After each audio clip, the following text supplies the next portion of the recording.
What is going on, everybody, and welcome back once again. My name is Jordan, also known as J.Monster. Thank you for joining me for another replay battle. Today I have something exceptionally cool to show you, and I realize that I say that a lot, so allow me to elaborate. Not only are you going to see one of the most massive Third Age battles that I have ever done on my channel, I think with about 22,000 men on the battlefield, it is going to be on a classic map that has been retouched by the Reforged team to be something much, much greater than it ever was. And 3, I got to play with some really big-time YouTubers, so you're going to get to see some of your favorites, like Pixelated Apollo, Jackiefish, and Umadcommander. So this is going to be really cool. So without any further ado, let's take a look at some of the work that's been done on the map. Then we can get into the army compositions, and finally into the battle itself. I hope you guys enjoy it. Unlike previous versions of CAIR ANDROS, this map actually has multiple layers of defense, and actually all of the streets that you're seeing now, for the most part, there is a few exceptions to it, but most of them are traversable, meaning that there is a lot of tactics that go into fighting on this map. So there's a lot of opportunities for flanking, and the defenders really have to be on their toes in order to prevent themselves from being surrounded. Armies coming or going into the Citadel must pass via these two bridges. There is one facing easterly, and another on the opposite bank facing west. In addition to the two bridges, the river on either side is also a fordable crossing, which can potentially allow swift attackers to surprise and surround defending forces on the first level. Finally, there is the presence of a Corsair fleet anchored just off the back of the Citadel, which potentially allows the attackers to launch surprise attacks behind defending lines, although I will warn you that the defenders will often see this coming and check out the ships before they do anything else. So now that you guys are familiar with the map, let's go ahead and let's take a look at the army comps. We're going to start with my army, that being the Kingdom of Harad. And I'm bringing these guys for a very specific reason today. I have heard some feedback, and it's fair to have this opinion, that Harad is not a very strong faction. I disagree. I think that under the right circumstances, Harad can really do well for themselves. So hopefully this video improves your opinion of the faction somewhat today. But in any case, I've got one unit of Ballista for a support unit. I've also got a couple units of the Trollmen of Harad, who are honestly, in my opinion, one of the finest elite picks in the game. They are not necessarily as strong as other units, but they've got amazing numbers. They've got AP, they inspire units around them, and you can use them to chant to keep your units in the fight for longer, or to scare other enemy units. And you can get 2 of them for 1050 apiece before you get a price increase. So you can bring a lot of these guys to the field for reasonably cheap, for about the same cost as like a really strong heavy cavalry regiment. So I think that they are definitely a unit that is not to be underestimated. Over here, I've got one unit of Serpent Bodyguard, and I have to say, they are probably my favorite cavalry unit in the game. They're not the strongest, they are not the most powerful by any means, but they strike such a fine balance that I find really suits a lot of playstyles very generally, especially my own. They are medium armored. They've probably got like a higher end armor value. I can't quite remember what it is off the top of my head. But unless you've got like a higher medium tier or a high tier archer, you are not going to be able to put a dent into these guys, especially not from the front with their shield value. They're also very, very fast, which means that you can get them into position and set up hammer and anvil strikes really efficiently, but they are also able to outmaneuver the enemy, which I think is beautiful. And of course, in addition to all of that, it's very easy to get their charge bonus going. So they make excellent, excellent lancers. But in any case, moving on, I've also got 3 units of Southron Warband, a really cheap AP pick for the Harad faction. I don't think a lot of people realize that these guys are actually AP. They've got 16 damage, 21 defense, and of course that AP bonus going for them makes them very deadly against other heavy infantry. They've also got pretty good numbers, and they only cost about 600 to bring. So even if you lose a unit or 2 of these guys, it's not really all that bad. In support of them, I've got 2 units of Dismounted Serpent Guard. These guys are a very fine medium infantry pick. I think they are a little bit more on the expensive side, costing about 700 to bring, but they can outperform, in my opinion, most of the medium infantry in the game, except maybe the Dol Amroth Men-at-Arms, who are exceptionally good right now and are actually getting a nerf in the new patch. So yeah, Serpent Guard, definitely a unit to watch out for. To round off my skirmish force, I've got 2 units of Muhad tribesmen who really need no introduction. They are a fine javelin unit with great numbers, and they don't cost a lot to bring either, only about 600. And I've also got a couple units of Southron archers, which I think is basically the end of my force right there. So let's go ahead and let's take a look at what my allies have brought to bear today. The first army we're going to look at is the forces of Pixelated Apollo himself. He's playing as the Orcs of the Misty Mountains. He's got 3 units of Goblin Heavy Infantry, a wonderful meat shield unit, which I believe got a light buff in .9 or .91, one of those two. They are by no means the best heavy infantry in the game. They're goblins. They're exactly what you would expect them to be, but they are such a good tar pit unit, and they've got some pretty decent armor and defense values to back them up and keep them in the fight for a long time. He's also bringing a couple units of Mountain Uruk pikes. I find it really hard to gauge the effectiveness of pike units, because pikes just generally, if you throw some infantry or whatever really into the front of them, that thing is going to die, especially if they're in like the defensive spear wall formation. Like, they can do a lot of work, so it's kind of hard to tell what makes one pike unit better than the other. I think these guys have decent armor, so they can stand up to missiles fairly well. But of course, any javelin unit that gets close to these guys is going to be the bane of pikes, and actually you'll see a little bit of that in this battle. Pixelated Apollo is also bringing 1 unit of Snow Troll, 2 units of the Blackwatch Legion. These guys are just an immaculate damage sponge. They don't have a lot of damage, but they do have some AP, so they can be deadly against lower, like low-tier infantry or like lower mid-tier infantry. But mostly they're used for keeping things in place for an extended period of time. They have like, I think it's 2 or 3 HP, I can't remember off the top of my head, but it's not easy to kill these guys, and they can weather an arrow storm, and even javelins to a certain extent, quite handily without getting themselves destroyed. In behind them, we got 1 unit of Orc Bodyguard. These guys are AP, they've got great numbers, and really good defense as well as multiple HP. So, obviously, it's a very scary unit. You're only really able to bring maybe 1 or 2 of them, depending on your funds and how crazy you want to get. But yes, a very strong unit. In behind them, he's got 2 units of Goblin Heavy Crossbows, 1 unit of Catapults, and he's got a couple of Archers, which I think are hanging out over here on one of the riverbanks. Yes, indeed, there they are. He's got 2 units of Goblin Heavy Archers. He's also got a single unit of Mountain Uruk Berserkers, but I think they're hiding somewhere, so I probably won't be able to find them very easily. So let's go ahead and let's move on to his ally, that being Jackiefish, who is commanding the Dwarves. And by the way, all of these guys are YouTubers, so I'm going to put the link to their channels down in the description. So if you guys haven't checked out their channel for whatever reason, then I recommend that you go and do so, because there's some great content to be seen over there. But in any case, he's got 4 units, I believe, of Ironfoot Warriors, 2 units of Ironfoot Halberds. Halberds are a lot like pikes, except they are AP, and I think that's really the biggest difference between pikes and halberds at this point. They're AP, and they tend to have a little bit less numbers than pike units. So obviously these things are very deadly. You don't want to run into them from the front. And his halberds do a lot of work in this battle. In behind, he's got 3 units of Ironfoot Crossbows in support, which basically makes up his entire skirmishing force, with the exception of this catapult in the back. He's also got... Where are they? Ah, yes, here they are, hiding over here. He's got 1 unit of Erebor Infantry, who they're just so scary. They're like the Ironfoot Guard, but they've got AP. So, and they're a little bit more expensive. I think they cost about $9.50 for a single unit, but damn can these guys do a lot of work, assuming that you don't get them shot down with AP missiles. Of course, AP missiles and just AP in general is the bane of all Dwarven units. He's also got a couple units of Ironfoot Spears, and I think that's basically it for his force. So let's go ahead and let's take a look at the 4th and final defending army, that being Dol Amroth, as commanded by Umadcommander. He's got 4 units of Dol Amroth men-at-arms. Actually, a quick note here. If you guys are interested in kind of the meta surrounding Third Age and what units do what, Umadcommander does a lot of really in-depth videos on exactly that topic. So I go in there to learn things about how the game works. Like he's very knowledgeable. So I recommend that you go ahead and take a look at some of his videos. Of course, I'll put a link for you guys down in the description. But in any case, 4 units of Dol Amroth men-at-arms, 2 units of Dol Amroth Archers, 1 unit of Trebuchet, because all of the Numenorian not Numenorian factions, but those with the Numenorian heritage tend to have the Trebuchet. It's kind of like their thing. Very, very long range. You got to get lucky with their hits, but when they hit, oh, it's devastating.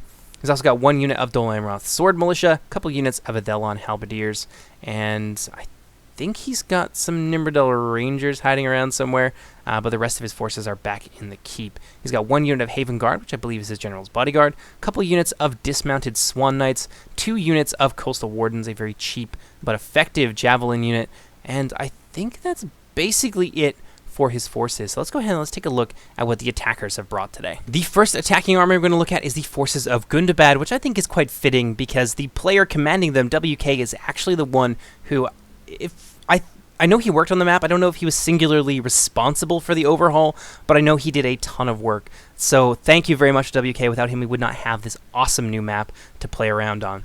But in any case, he's brought, I believe, 3 units of Rudar Savages. He's got a lot of shock troops. Rudar Savages don't have a lot of armor. They're very easy to kill. They're basically a better unit of Corsair Savages that cost, I think, a little bit more. But they've got AP, of course, and a huge charge value. So if you can get them charging into combat, then they can do a lot of damage to units far more expensive and valuable than they are. He's also bringing some Witch Realm Pikemen to the tune, I believe, about 2 units. I think he's got 1 unit of Snaga Stalkers, which is actually where his general is hanging out, believe it or not. Azog is in amongst the Snaga to give them that morale boost. He's got a couple units of Orc Fellers, 1 unit of Catapult, 2 units of Witch Realm Scourge Guard, 1 unit of Warg Skirmishers. I don't think I've done a battle yet where I see these guys, but in this kind of close quarters street fighting, the mobility and the AP damage that these guys bring to bear can of course be extremely useful. So definitely not a bad pick by any means. He's also got 1 unit of Witchers. And if you guys have seen some of my previous videos, the Witchers, if you get them into position, they can do a ton of work, especially in a siege battle where everyone is all bunched up basically by default. So yeah, definitely a unit to watch out for. He's also bringing 1 unit of Mountain Trolls and 2 units of Guardians of Karn Doom. You can't see them, but he's also got some hidden Snaga in there as well. I think like 3 units of Snaga Archers. So moving on now to the next attacking army, we have the Kingdom of Arnor being commanded by Zack Almighty, who does a lot of work for the Reforged team as well. In fact, I think a lot of the people on the attacking team are like all very important to the Reforged community. They're like developers or they're testers or things like that. But in any case, he's bringing 1 unit of Arnor Pikemen, a couple units of Battle-Ready Dunedain. He's also got, I think, 1 or 2 units of Troll Slayers. I can't remember which. But the rest of his army hanging out back here, he's got like 4 or 5 units of Arnorian Heavy Archers and like 6 units of Arnor Heavy Infantry. He's also got 3 units of Arthedain Men-at-Arms who are hiding out in here somewhere. 1 unit of Trebuchet, and I think that's it. No. He's actually got 2 or 3 units of Hobbit Archers in addition to his dismounted Dunedain Knights, which is where his general is hanging out. Moving across the river, let's take a look at the army. I believe this is... Yes, this is Gondor, being commanded by Rekrace. He's got a couple units of Lasarnak Nobles, maybe 2 or 3 units of them. He's invested a lot into his Lasarnak Nobles. I think about 3 or 4 units of Gondorian Infantry, who are a fine medium infantry pick. They've got numbers. They don't cost a lot to bring, like 550 or something like that, and they've got good attack and defense values as well. I think like 32 or so defense. He's also got a couple units of Gondor Citadel Archers, a new pick for Gondor in the 0.9 patch cycle. These guys are like a heavy infantry slash heavy archer pick. They're pretty strong in melee, but they're also very well armored, meaning that they're quite strong in a skirmish fight. He's also bringing 1 unit of Wardens of the White Tower. These guys, I think, cost about 1,200, but they're so strong. I think they've got like 3 HP, really strong attack and defense values. Definitely something to watch out for. The only thing they really lack is AP, so other heavily armored units can potentially tie them up for a long time and even beat them out if those units have AP. Rekrace, of course, is also bringing Trebuchet, a ton of attacking artillery in this battle. And he's got a couple units of Veterans of Osgiliath, who are so scary. These guys are like a medium archer pick, but they're also really strong infantry after the fact. They've got a shield value and 2 HP, so killing these guys in a skirmish fight is almost not even an option unless you've got AP missiles like crossbows or Nimrodel Rangers and things like that. But that does it for Gondor. Let's take a look at the 4th and final attacking army, that being the Kingdom of Rune, being commanded by Apollo 11. He's got 1 unit of Camels Chosen, which is where his general is hanging out. He's also got 1 unit of the... It says that they're unlocalized placement text. I think that's just because there's something wrong with my game. But in case, these guys are the Sapphire Bladesmen, a bodyguard unit for the 2 blue wizards. You can see them hanging out right there, which I think is really, really cool. He's also bringing... oh, no, it looks like we missed a Gondor unit. 1 unit of Wardens of Minas Ithil, who are like... They're AP missiles. They're really important for that reason pretty much alone. But in case, Rune, he's got 2 units of Clan Crossbowmen who are just really efficient, high damage AP missile units. He's also got 3 units of Loke Flag Rim AP infantry. He's also got 3 units of Runic Swiftblades, who are... These guys are okay. They're a medium infantry pick. They're not super expensive, but they're also not amazing. I think they've got like 25 defense and like 12 attack or something like that. Over here, Apollo 11 has 2 units of Clan Guard, who are anti-cavalry and anti-armor, which makes them pretty just generally useful across the board. He's also got, I believe, 2 or 3 units of Clansmen, 1 unit of Catapult, and you can't see them, and indeed I don't know where they are, but there is a couple units of Combo Shadow Guard hanging out, who have like 40 AP damage, something like that. They're really good shock troops that can hide anywhere, so they're great for ambushes. And they're also anti-cavalry, so they're like a super-powered version of the clan guard that you saw over here. But I think that's basically it for the army, so let's go ahead and let's jump into the replay. So we have a minor skirmish actually start quite early. We're still technically in, I guess, what you could call the setup phase. You can see on the minimap there. Most of the enemy army still well away from where they need to be in order to lead an effective assault on the city. But there is a little bit of shenanigans back here. Partially the surprise is given away by the fact that we can see them on the minimap because the attackers always deploy first. We can see where they have gone. But also, it's a pretty good chance that someone's going to try and take advantage of this anyway. So it's a cool idea. I love the fact that these ships are here, and it does present you with certain options. But depending on what you bring over here, you may have a very difficult time just because of the way that Medieval 2 works. But of course, we know that there's something over here, so we're moving in alongside the Orcs of the Misty Mountains to try and kind of suss out whatever it is they have laid in wait for us over there. So I'm moving in with a force that's pretty serious, and Pixelated Apollo, of course, has his Mountain Orc Berserkers who are very scary with their AP damage and multiple HP. So we're not playing around. We've got enough forces here to wipe out just about anything that they've got on the boats waiting for us. We're gonna go ahead and we're gonna fast forward just a little bit, and you can see them finally come into view. It's a unit of Hobbit archers and some Dunedain Troll Slayers, so really both ends of the spectrum present. The Dunedain Troll Slayers are very, very strong at range. So naturally, we want to just rush in there, get in as quickly as possible, and try and neutralize them, tie them up in melee. So you can see that Zach Almighty trying to block for his Dunedain Troll Slayers, who are laying down some pretty withering fire into my Southron Warband to try and thin out my numbers somewhat. But it's not going to be enough. I've already got my Southron Archers in position, and I'm beginning to pepper these guys down. The Dunedain Troll Slayers, their biggest disadvantage is that they do not have a ton of armor value. So a unit like the Southron Archers, for example, with 8 missile damage, is able to do enough damage to these guys to knock off their HP.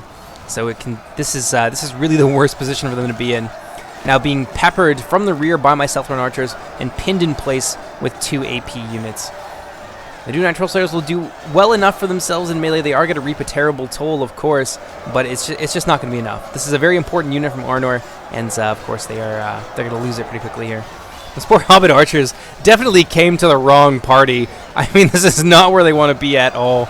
Trapped in melee against the Mountain Orc Berserkers and the Southron Warband. So we're going ahead. We're going to fast forward it just a little bit here and witness this doomed final stand of the Dunedain Troll Slayers. You can see that they're just being beaten down, peppered from on the flanks. Some nice enfilading fire coming in from my Southron Warband, and that's going to reap a terrible toll amongst the ranks of those Dunedain Troll Slayers. There's a little bit of pathfinding issues here. I'm having trouble getting my entire Southron Warband unit onto the boat and bringing them to bear en masse against the Dunedain Troll Slayers. So they are actually starting to beat back the Orc Berserkers, believe it or not. That's how strong those archers are in combat, but it's really, it's a vain gesture. These guys cost about 1,000, and I think together here we've got less than 1,000 worth of an investment. I suppose there's the arrows from the Southern Archers as well. So in terms of just raw money, I guess that Arnor comes out on top here. But this is a unit that can assassinate generals' bodyguards from like 300 feet away. So it really sucks to lose them this way. Well, let's go ahead and let's fast forward. Maybe that's a little bit too much. Yeah, that's about all she wrote for the Dunedain Troll Slayers. I can see that the Mountain Orc Berserkers and I are not going to win in close combat, so I'm going to draw my Southron Warband back and just kind of have a King of England moment from Braveheart while firing my arrows into my own troops, but I'm also hitting theirs as well. Yeah, I'm going to station my Southron Warband right there in the choke point so that the Dunedain Troll Slayers decide that they want to sally. They are not going to be able to get past my warband, and I can just reposition my archers and begin the bombardment all over again. Going to go ahead and we're going to fast forward that just a little bit more. That's basically all she wrote for those Dunedain Troll Slayers. Let's take a quick look at what the rest of the attacking armies are doing. Then we're going to go ahead and we're going to fast forward it a little bit because this is a very, very slow, very deliberate battle. The attackers are not playing around. They are bringing their A game to bear today, so they are not. They're not just going to rush in to our defensive lines. Yeah, you can see that Rune is kind of getting into position, bringing up a siege tower. They're actually going to employ some pretty interesting tactics. What they plan on doing is blocking for the rest of their army with these siege towers. So they're going to station them actually up here on the bridges on at fairly strategic locations to try and shield their armies from the brunt of that trebuchet and catapult fire on the other end for the dwarves. You can see that the orcs of Gundabad rather are already in the process of doing that. They've brought up their siege tower with those orc fellers, and so they've just kind of parked it right there. This is it's a smart idea. I like this tactic, but it's also a bit of a problem. If you look here, very, very narrow means that they have to funnel through. So it's not going to be easy to move your armies across this bridge now en masse. And of course, it's going to make it easy for us once they move past this tower, which is a little bit short, I think, of where it needs to be to get cut down by either Jackiefish's crossbowmen or from his catapult in the back there. But that's basically it for a little while. It's going to take quite some time, I think, for the attackers to finally commit across the bridges. So I'm going to go ahead and I'm going to fast forward, and I'll see you guys in just a moment. Alright, the attackers have assembled their armies and moved themselves into position on either bridge. Rune's been a little bit sneaky. I actually I really appreciate this tactic. So let's fast forward it just a little bit there. Okay, we're gonna come back to that because there is some craziness going down on the other side. Now you can see the catapult moving into the water. These are the river crossings that I told you about, but we did not have any idea that these existed. So WK very wisely kind of didn't show his hand until much later, moved a lot of forces onto this bank, and then slowly moved them into the water. And we have nothing here. We've got a unit of dwarves who I think are just kind of sitting here in the event that somebody manages to break through the bridge and tries to flank around. So we have nothing. So at this point, we're totally caught off guard with this, and we're going to start to run some of our forces in there as quickly as possible. At the same time, the WK is moving into the river. Rune is being sneaky. Okay, let's fast forward this just a little bit. They've got a couple units here of expendable clansmen, actually. This conga line goes all the way across the bridge. And then just moving this siege tower forward. Now, one of the biggest strengths of Halberdier and just these kind of pike polearm units in general is their formation. So if you can find ways, no matter what those ways happen to be, no matter how crazy or cockamamie they may seem, you can really eliminate the biggest strength of this unit. And that's exactly what Rune is in the process of doing. They are just pushing this clansman unit with the siege tower right through. Dolimroth sees what's happening, so he's going to try and get in there with a little bit of extra mass. But unfortunately, they're not going to be able to stop that siege tower.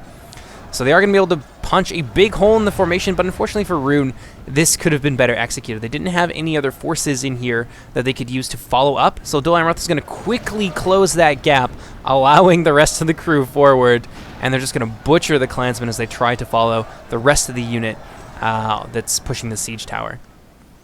But this is where the real party is happening right now. WK's got a big commitment here. All of his runic axemen alongside some orc fellers, all of the shock troops that he has left are pushing over on this river crossing. And at the same time, some Snaga archers here and some orc fellers have taken up this siege tower and begun to move this piece of mobile cover forward towards the lines of Jackiefish. Actually, look at this. We've even got some orcs floating just out in the middle of the ether, slowly walking their way across the bridge. And I think WK is also going to commit a few more forces over here as well, some more Snaga archers. This is really a distraction force, whereas the main thrust is going to come from the river. So we see what's happening. We're desperately trying to get some troops in there, scrambling our forces, but that catapult is proving to be a real problem. You can see a big pile of dead Ironfoot warriors here. Poor Jackiefish got caught out in the open by that catapult, and a lot of those Ironfoot warriors were crushed very quickly. And we just don't have an effective battle line at this point. Jackiefish trying to move in with the rest of his Ironfoot warriors to try and form ranks and hold back this tide of Rudar savages. I'm using my South-run archers here to will down their numbers, but it's just not enough. There's just so many axemen coming across here alongside those orc fellers. And there's a lot of arrows being poured into them. You can see most of them are finding their mark. A lot of these axemen are going to die to that kind of sustained arrow fire, but because of how quickly they're moving and how much of a surprise this was for us, they are going to be able to catch Jackiefish's Ironfoot dwarves out of formation. So there's big gaps in our line right now. And unfortunately, over on the other end, the Snaga archers have managed to scoot through the rest of the slow-moving dwarven formations. These two halberd units trying to get in there and put a stopper in this particular leak. but they weren't able to do it quickly enough. So these Ironfoot crossbowmen are going to get held up for a little while in melee by these Snuggle archers, which means that they are not going to be able to put some nice enfilading fire into this line of Rude Hour savages. So they're causing a lot of chaos in our lines right now because of this well-timed attack here that WK devised, I'm sure, well beforehand. Pixelated Apollo has now moved in with a large number of Goblin infantry. I think he's got about 2 or so units of Goblin infantry. And yeah, he's trying to help the Dwarves hold the line. The Dwarves are fighting alongside the Goblins to hold back the Orcs of Gundabad. It makes total sense, don't question it.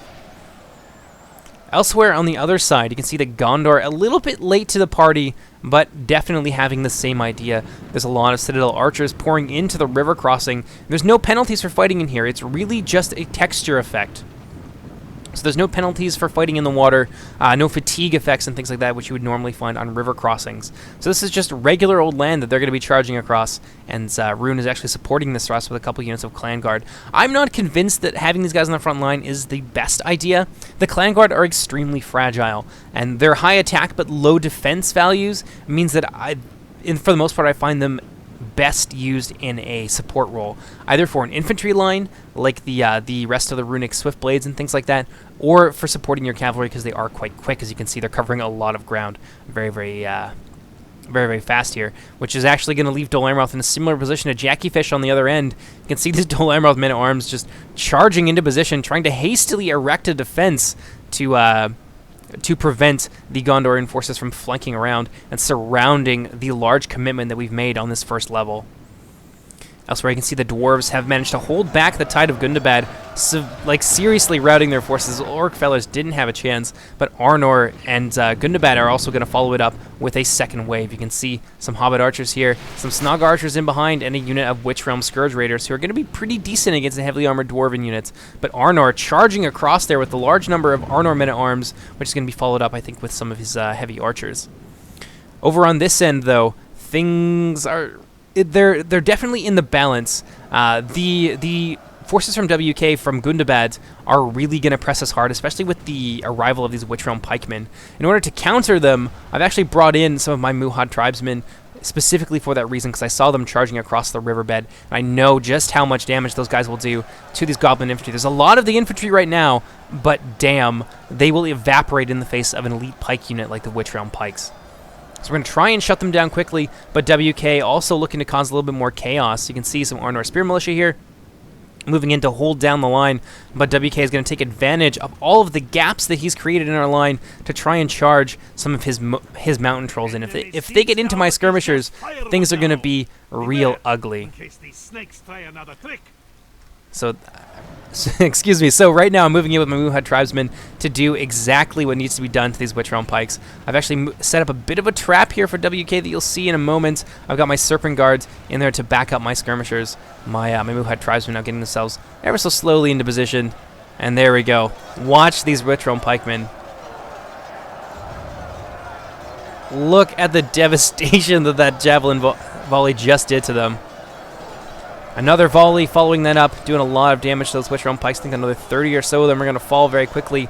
But that's all I'm going to be able to do before those trolls manage to punch through Jackiefish's very thin line of Ironfoot warriors and give chase to my Herodum skirmisher. So now the trap is sprung. I've got my Serpent Guard there to tie these guys down. I'm falling back my Muhads and falling back my South Run archers, wheeling them both around and beginning to open fire on these trolls. Let's see exactly what we managed to do to them. That is just brutal. These poor mountain trolls don't know what hit them. Hit with javelins on one side, archers on the other, and being held in place by the elite Serpent Guard. Come on, guys. One more volley. Oh, before he could even connect. Oh, he managed to just bonk one of these Muhad tribesmen on the head shortly before the rest of his unit took out the trolls. And now Pixelated Apollo also moving in from the rear with some of his Goblin infantry. These trolls are in for a bad time. So we've managed to swiftly deal with this menace, which... thank God for that, because we would have been in a lot of trouble. Our front line now beginning to thin out, especially since my Muhad tribesmen have been so busy. I haven't had the opportunity to deal with these pikes the way that I had wanted to. Let's take a look at how things are going on the other side. This Clan Guard have been repulsed, but the Dol Amroth men-at-arms are... actually, you know what? They're not looking too bad. they've got, I think, almost full strength. Those poor Clan Guard just weren't able to do what they needed to. There's only a few dead men-at-arms on the ground, but for the most part, that is, in fact, the Clan Guard, who are actually routing behind our lines, believe it or not. So Gondor is going to follow that up with a full commitment of all of his Gondor infantry companies. Dol Amroth now formed up on the opposite bank, getting ready to receive that charge. I've actually moved in with some Southron Warband to try and even the odds, but with 4 units of Gondor infantry, I'd say we're going to have a very hard time. Counterfire from the Dol Amroth archers going into the Gondor infantry. It's just not going to be enough, though. Unfortunately, Dol Amroth's lines are a little bit... There's gaps in them like there is on the other side, and that's really going to be a problem for us. You can see all of these forces charging into battle at the same time, but we can't hold the flanks. You can see Gondor beginning to wrap around over there and definitely making a strong push on the left as well, looking to envelop our poor beleaguered infantry force here of Dol Amroth men-at-arms and Southron spearmen. At the same time, these Gondor Citadel archers just bringing the pain to these Dol Amroth archers, both units back here alongside a unit of Pixelated Apollo's Goblin archers. They're just not up to the task of outshooting those heavily armored elite Citadel Guard. Over here, though, things looking a little bit better. The dwarves have done very well for themselves. You can see we've moved a lot of our missile troops into this area to try and shut down that Arnor men-at-arms push from the Kingdom of Arnor. My Muhad tribesmen, I think we're tossing a few javelin volleys in there, but there's so many of these heavy archers on the bridge here that they're just whittling down my poor Muhads with mass volley fire. Over here on the river crossing, most of our forces have been swept away except for Jackiefish's Ironfoot dwarves, who, despite all odds, have actually pushed the enemy back into the river, but unfortunately, there are, again, gaps in our lines. So the Guardians of Karn Doom have managed to get into the Ironfoot crossbows and are now hacking them down. These guys had a very brief but glorious stint up here on the bank. Unfortunately, we missed it. They did manage to do a fair amount of damage after they dealt with the Snugga archers. But over here, things in the center, things not looking great. Those Guardians of Karn Doom are going to punch right through my Serpent Guard. You can see this. My Serpent Guard can't hold them back to save their lives. These Guardians of Karn Doom just have such massive mass. And Serpent Guard now getting bisected by this double push here from the Guardians of Karn Doom alongside the Witch Realm Pikemen. Actually, in behind them, Gundabad. I almost called them Gondorbad. Gundabad has moved in with their Witchers. Oh, we could see something disgusting happen. I don't know if they're going to toss their payload. That would be a bad idea. They'd probably wipe out their own pikes. Nope, they're definitely not going to do it. They're not even firing. Oh man, look at the Ironfoot warriors though. Defeat is certain for them, but they're gonna hold back this right flank here for a very, very long time. These Guardians of Karn Doom have now mopped up what remains of those Ironfoot, and they've moved around looking to wipe out this last remaining pocket of Serpent Guard here on the flank so they can push through and begin to envelop the rest of the unit alongside the few Goblin infantry who are still there. I've actually thrown a unit of my Southron archers in there who are now out of ammunition into the fray to try and hold the line for as long as possible. Because at this point, we are going to start to fall back. And actually, Pixelated Apollo and Dol Amroth have done the same thing. The Umadcommander committing a unit of his Dol Amroth Swords Militia alongside a unit of Heavy Goblin Infantry. So my Southron Warband mostly destroyed. The Dol Amroth men-at-arms have just been swept away, rather, by the Gondorians, and their momentum is being carried through by the Runic Swiftblade. So we're in a bit of a bind here. If we're not careful, there's going to be a big breakthrough in this area that could really cause us a lot of problems, especially with our slow-moving skirmishers in the back. So over here you can see Pixelated Apollo beginning to slowly fall back some of his units. I believe Jackiefish is going to be able to do the same with some of his halberds. Yeah, there they are right there. But they're just so slow. These Goblin Infantry and this one unit of halberds is going to be thrown under the bus to try and hold the line long enough for the rest of us to get away. Ironfoot crossbows falling back as well. Over here you can see that Rune has managed to break through, and they're now giving chase to all of these archer companies, these poor Dol Amroth archers, and the heavy goblin archers as well. The retreat is going to be overtaken. These Runic Swiftblades definitely live up to their name. They're pretty quick for an infantryman, so they are going to be able to run down these Dol Amroth archers, and especially the heavy goblin archers, who are much slower. And if they can manage to overrun them, then we're going to be in a lot of trouble. You can see our artillery pieces just kind of caught out in the open here. All we've got is a unit of heavy goblin infantry to try and hold the line, but there's also going to be another push coming from Gundabad very shortly as they manage to sweep through what remains of our defenses. You can see that my Serpent Guard have been massacred. Only about 66 of them left. Those Guardians of Karn Doom and the Pikes doing very, very well against them.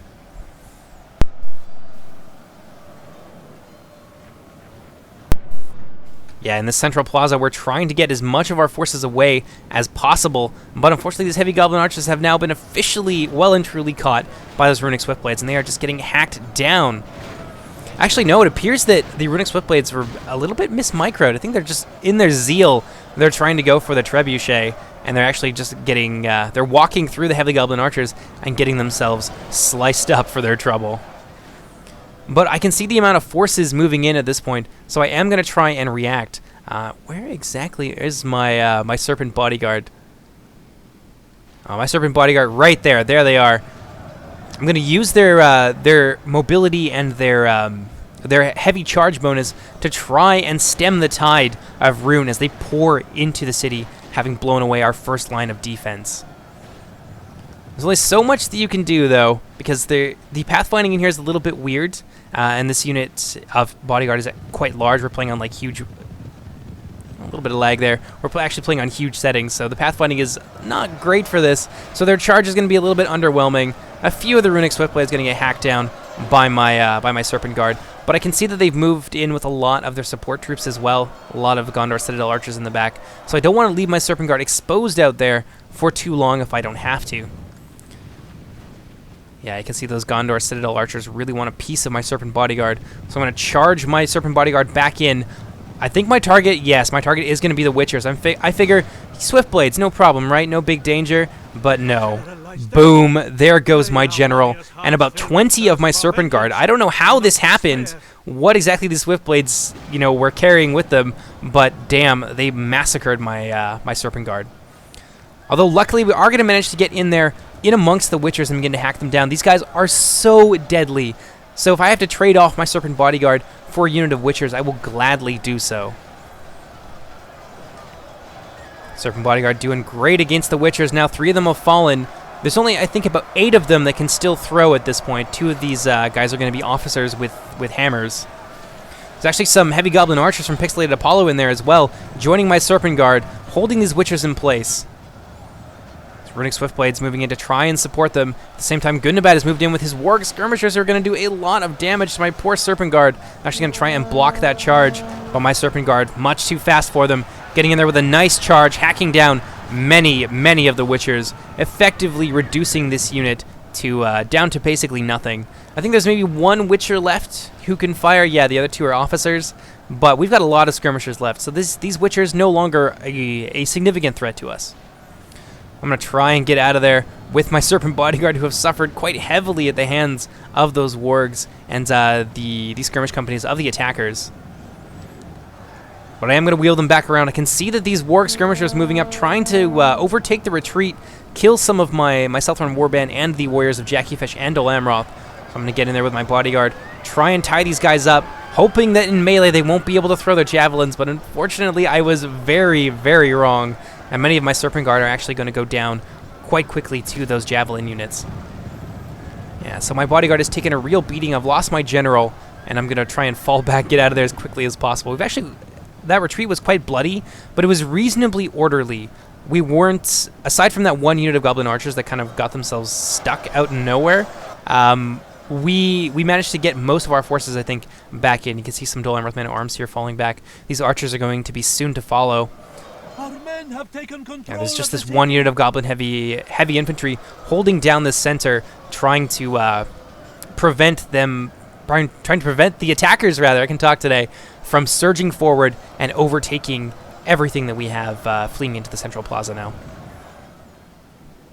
So yeah, we've managed to get quite a lot of our forces back into the second line of defense. We're all well ordered at this point, ready to receive the next assault from the attackers. So there's going to be a little bit of setup between now and when the attackers are ready. So I'm going to go ahead, I'm going to fast forward just a little bit, and I'll see you guys in a moment. As the last of Pixelated Apollo's Goblin Infantry have been swept away from that central location, the rest of the attacking armies have moved in with these Warg Skirmishers leading the way. They're going to be the first into the plaza, and it looks like they're going to be going after a poor isolated unit of Ironfoot crossbows. Jackiefish desperately trying to get these guys back to his lines, to the relative safety of the rest of his dwarven formation.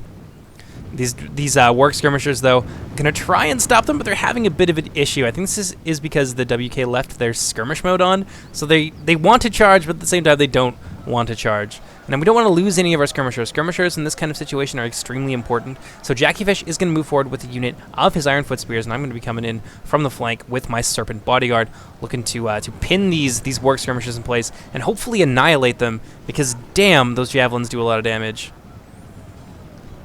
Jackiefish can take this opportunity to try and flee with his Ironfoot crossbows. We're going to hack down a number of those Warg Skirmishers in the retreat, but I can see them swerving back around, trying to get themselves into a firing position again. So I'm going to hightail it out of there with my Serpent Bodyguard, not wanting to have that unit suffer any further casualties from those damned Warg Skirmishers.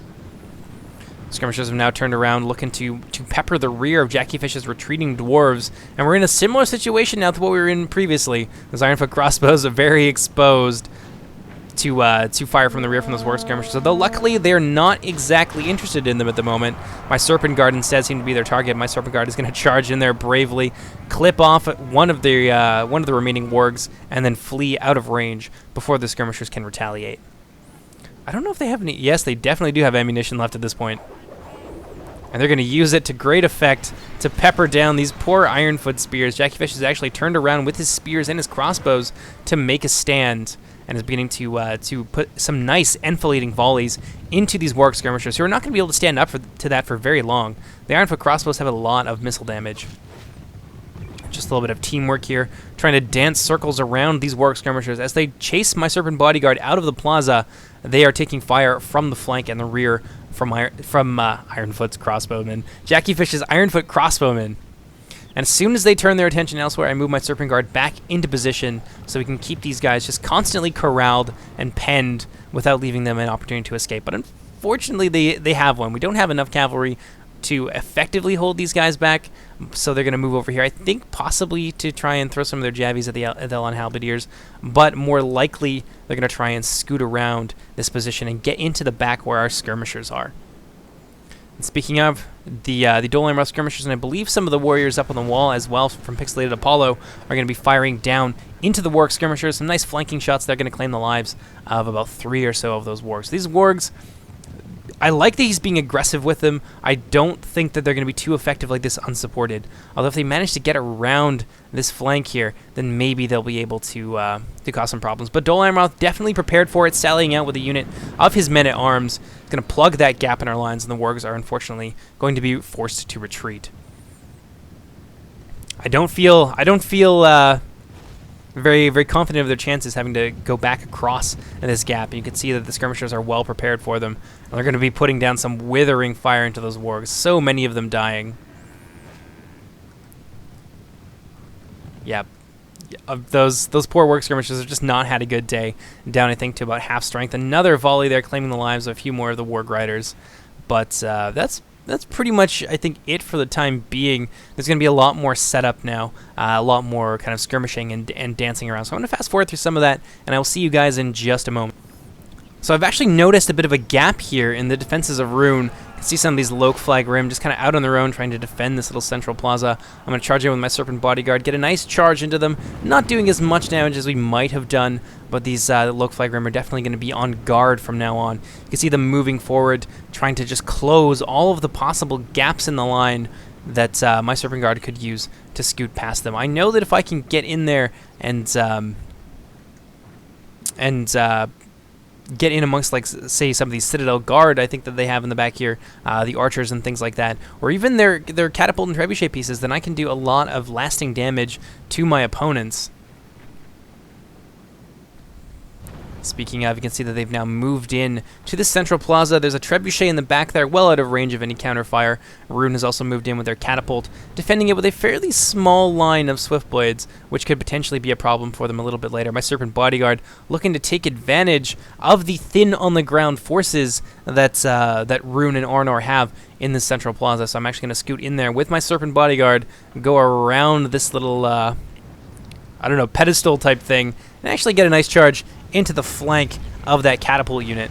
Oh, some nice artillery fire coming in as well from, I'm not too sure which of my allies, which is going to claim the lives of many of those Arnorian pikemen. So I'm going to scoot back out of there before my Serpent Guard can get pinned down and routed, doing a little bit of damage to the catapult, but mostly it had the effect of stopping the bombardment, at least temporarily.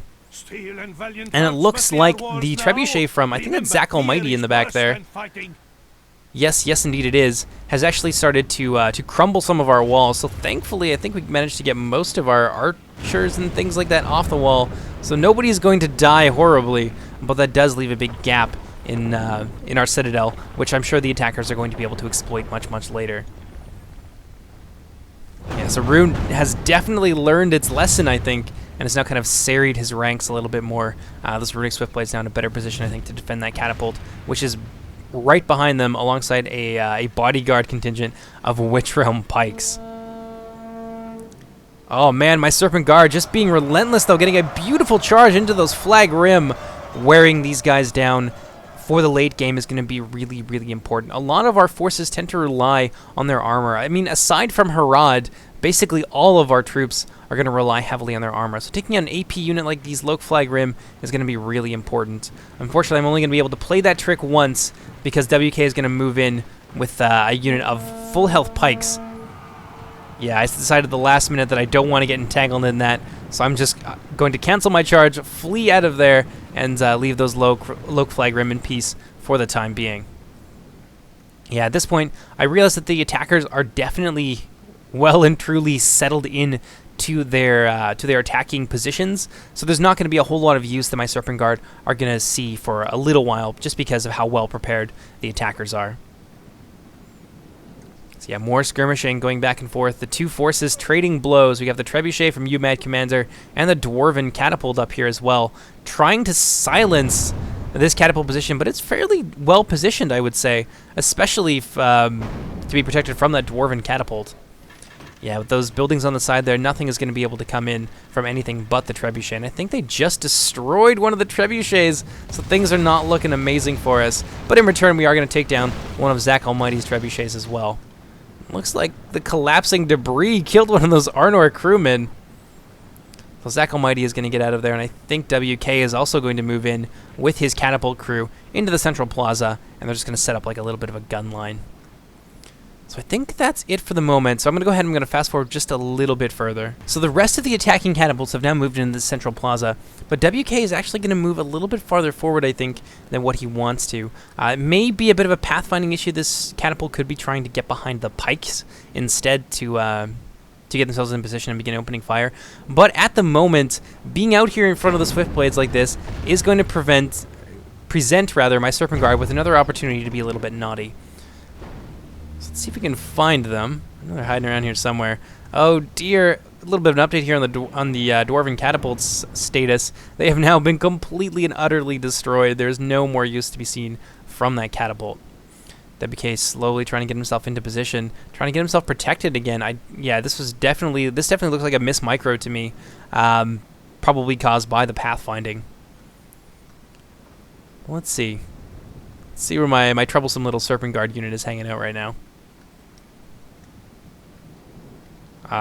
Nope, that's not them. Jackiefish actually going forward with his catapult. I didn't even see this. Looking to be a little bit of a pain. I think he's got the same idea going after those catapults. And finally, there they are. My Serpent Guard charging out ahead of them, looking to take a piece out of that catapult. Rune, of course, sees them coming. It's a very obviously telegraphed attack. Ooh, a little bit of lag there. Very obviously telegraphed attack, but Rune is not going to be fast enough to save WK's catapult crew, who are going to take it on the chin. A lot of those catapult men going down. Now down to, I think, about a third of the unit, maybe a little bit more. I do lose a couple Serpent Guard in the attack, but the effect, I think, was definitely worth it. Another one of those catapult men just got flattened by a piece of rotting meat. It looks like Dolamos Trebuchet officially out of ammunition at this point, so we're really at the mercy of Rune and this Gundabad catapult. So it's a good thing that we managed to take them down. Another charge coming in from the Serpent Guard. This is the point where we get really aggressive and we take advantage of the fact that the attacking forces in the central plaza are very sparse. So Jackiefish actually going to sally forth with everything that he's got, being supported by Pixelated Apollo, and I believe Dol-Amroth is going to move in there as well, along with my Serpent Guard, of course, out in the plaza, wreaking havoc amongst the companies of Runic Swiftblades, just punching holes in the line here. There's nothing that these guys are going to be able to do to stop us at this point once those the Dwarven infantry manage to get in there. So I can see that catapult looking to do a lot of damage as some of our forces move in. They do get a nice shot off there that clips the Ironfoot crossbows, but I'm actually going to move in, get in behind them with my cavalry, and try and shut these guys down for a little bit. Yeah, there it is. Nice big charge in there. I'm going to shut them down so that at least they won't be able to fire for a little while, and then I'm going to try and get my Serpent Guard out of here. But they're definitely in a bit of a pickle. If those Arnorian pikemen close this gap, my Serpent Guard are finished. So I'm going to charge right out there, right through the Swiftblades with my Serpent Guard, get them away so that I can continue to use them later in the battle. And there goes Jackiefish's general. One final attack. I think that was from WK's catapults before they were engaged by the Dwarven infantry, managed to claim the life of Jackiefish's general. Very unfortunate, although in Medieval 2, especially in 3rd Age, and just 3rd Age generally, but also in Reforged, morale isn't as big a deal as it is in, say, Attila. So if you lose your general, especially if you've got some high-tier units like the Dwarves and things like that, Ironfoot Spears, etc., then you're not necessarily in a lot of trouble. Dolamroth now committing some of his out-of-ammunition archers. Looks like he's going to move them forward right into the pikes and to these advancing companies of Lokeflag Rim. I think that's just as a delaying tactic, potentially. Or, no, maybe he's going to try and route these Runic Swiftblades, allowing the rest of our forces to surge forward. More Ironfoot warriors moving in, looking to exploit the gap in the attacking lines. And they're going to be able to get in there and flank not only those Arnorian pikemen, who rely heavily on their formation to deal damage, but also these Lokeflag Rim. More dwarves surging in these Ironfoot spears, rushing forward, forming a very hastily assembled spear wall. And behind them we have the Mountain Uruk pikes of Pixelated Apollo, and over on the flank, Umadcommander has moved in with his Dolamroth men-at-arms, and they're actually doing a number on these Guardians of Karn Dûm. Surprisingly enough, they do manage to get a few kills, but the Dolamroth men-at-arms definitely not up to the task of taking these guys on unsupported. The Guardians of Karn Dûm will ultimately win out. But still, it's great to see the defenders be this aggressive. It's definitely, I think, paid off for them. They've managed to surround some really important units here. These two companies of Lokeflag Rim are the only ones that have really any significant numbers left at this point. And if we can take them out, then we're going to be laughing later in the game because they won't be able to harm our elites. And our elites are largely untouched at this point. We barely even use them. Over here, though, check this out. Some beautiful positional play from the Kingdom of Rune, getting in behind the Dwarven lines in a place that they can't actually be attacked from because there's no way to traverse this little gap. But that doesn't stop arrows from being able to fire through it. And they're going to be able to put some enfilading fire into the Dwarves, the Ironfoot Spears here, as they have advanced forward to engage Rune. So yeah, definitely a very smart little bit of positional play here. Over on this end, you can see Rekrys moving forward with his Trebuchet, possibly looking to blow some holes in the Uruk pike lines. Jackiefish now committing his Ironfoot crossbows alongside Pixelated Apollo's Heavy Goblin archers, who are using their fire arrows probably to try and light these Trebuchets on fire. Not a bad idea at all, to be perfectly honest. Fire arrows have very limited uses. They do a little bit of extra damage in Reforged 0.91, but they cost more ammunition. But with sustained fire like this, you can light these Trebuchets on fire, which destroys them, rendering them, well, obviously useless to the attacking forces. So if he can pull that off, that would just be beautiful.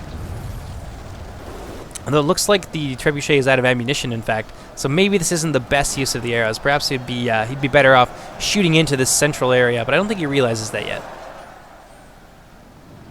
Over here, Jackiefish moving up with some reinforcements. His elites now being brought to bear. The Hammers of Gundabad and the Erebor infantry. Dolamroth has also moved in with a unit of archers, and we're just peppering these guys down, doing a ton of damage. I've actually moved in with two of my units of Muhad tribesmen to take advantage of just the sturdiness of this dwarven line. It really leaves these Lokeflag Rim and everything else very, very vulnerable to javelin fires. There's nothing they can do about it.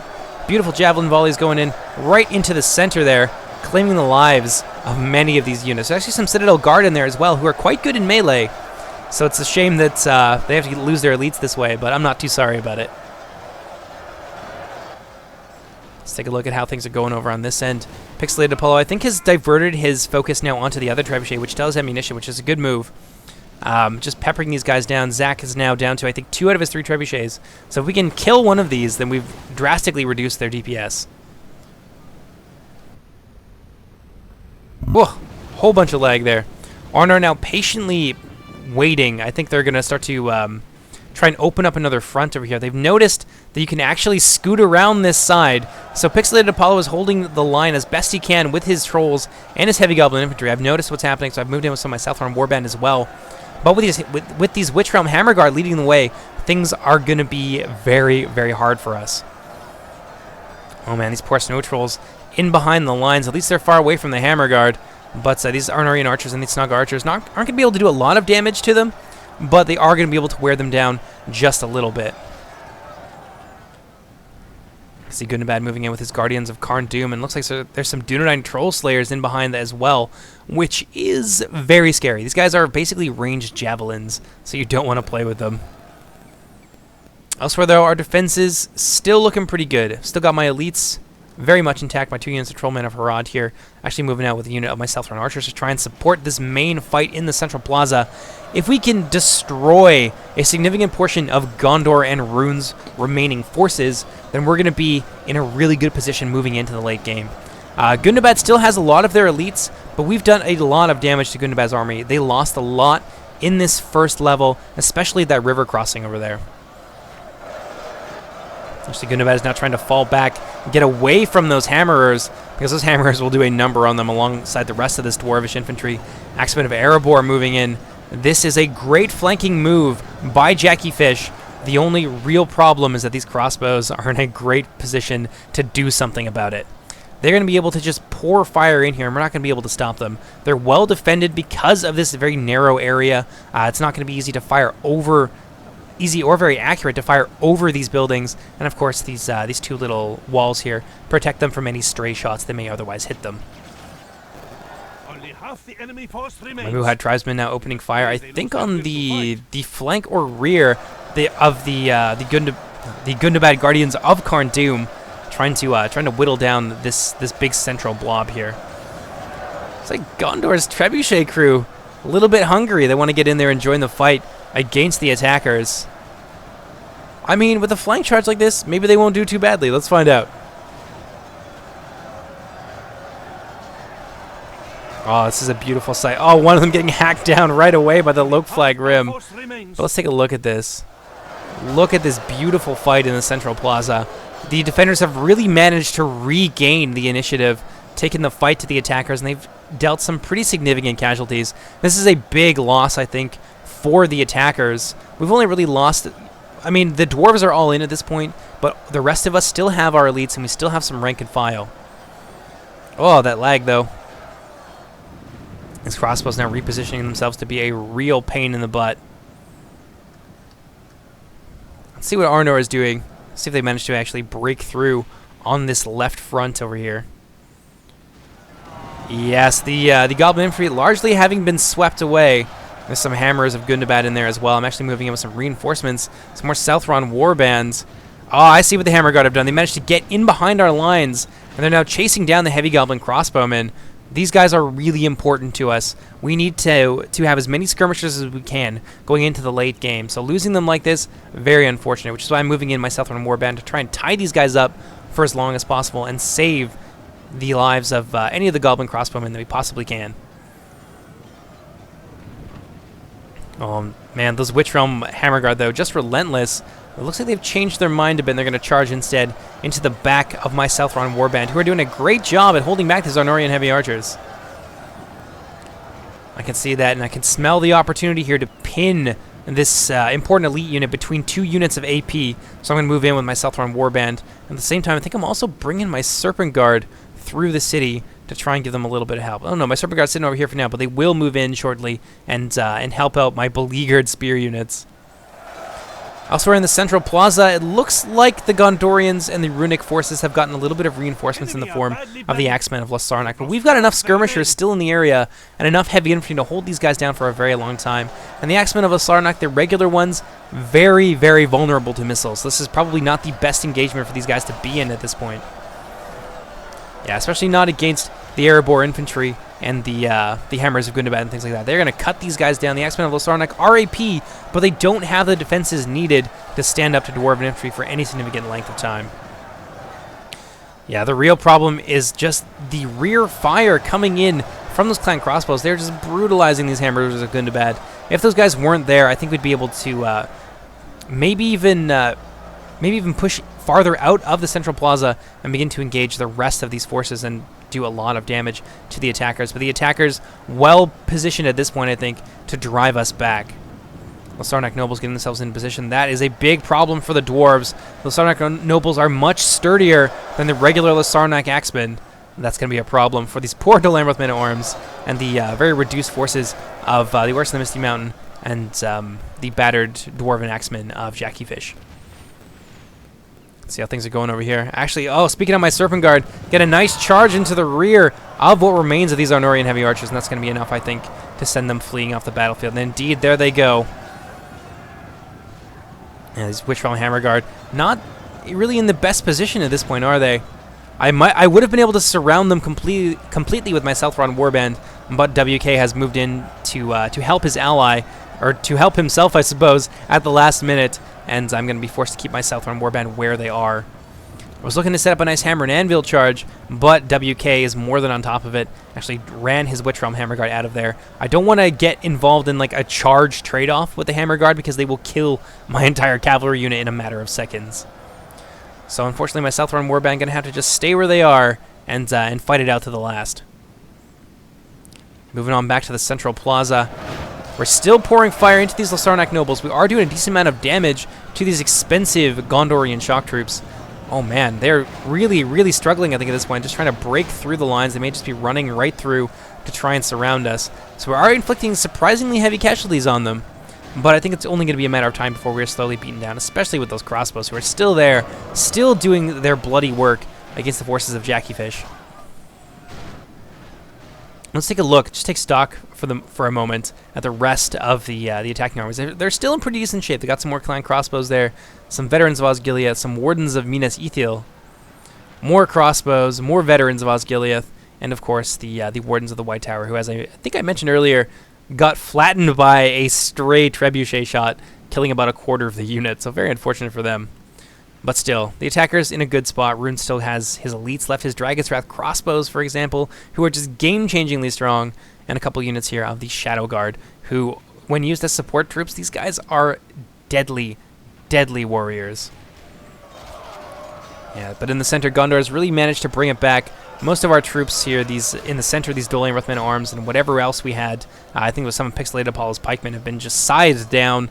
The Axemen of Erebor, practically non-existent at this point. They keep getting shots in the flank from the clan crossbows. Oh, I can see so many of them going down, like 4 or 5 of them right there. Very unfortunate. Elsewhere, the retreat has somehow been cut off by the intervention of WK. I think he actually brought his pikes from over on this end to cut off any retreat that we may have thought that we had. And now he's cutting down the survivors here at Jackiefish's Ironfoot crossbows. Definitely not in a good position. Getting poked to death by the arrival of those Witchrealm pike guards. And soon enough, the attackers are going to be back in control. But like, look at the damage that we did to them. That is significant right there. It was definitely worth the time, I think, to sally out and be aggressive and attack them. Let's see how things are going over here. It looks like Zach Almighty's got his trebuchet hiding out somewhere. Oh yes, I see them right there. Trying to poke some more holes in our defenses over here at the keep. Definitely got a juicy target. Yeah, if you could take down the Southern Archers, that's a significant amount of our skirmishing power that remains to us. Although I have to say, our defending armies at this point were looking pretty good. We were feeling confident, I think. We've got Serpent Guard, we've got Blackwatch Legion, we've got Mountain Uruks. Still got a few javelins left, not many. A little bit, about 60, 62 or something like that. Still got crossbows, still got heavy goblin infantry, swan knights, troll men, all that good stuff. So we are more than capable of defending this keep, I think. Let's see what's going on over here. Just the rest of the forces being wiped out. Everything just being slowly mopped up. So I'm going to go ahead and I'm going to fast forward just a little bit. So Arnor and Gundabad have officially broken through over here on our left flank, and they're now free to move in as much siege equipment and troops as they need to begin to batter down the walls of CAIR ANDROS. And you can see a lot of these snug archers and things like that. They've moved into the area. I think they're targeting my poor Serpent Guard, who are hiding out here somewhere. I think this is going to be the last that we see of the Serpent Guard, these snug archers. Just the sheer volume of fire may be enough to overwhelm my poor horsemen. Yeah, look at that. They actually managed to kill one of them. 2 of them, in fact. That's pretty impressive. But I saw these... Oop, a little bit of lag.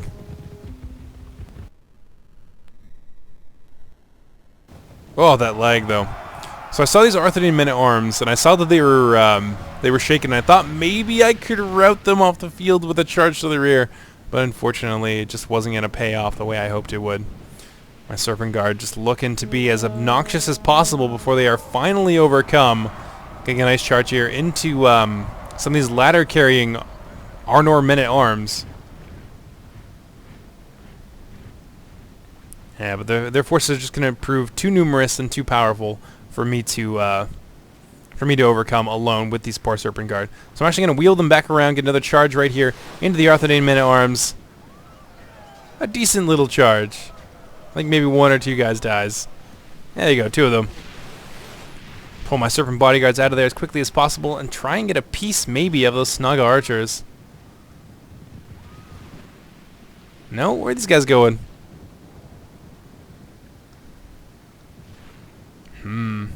Oh, I see what we're doing.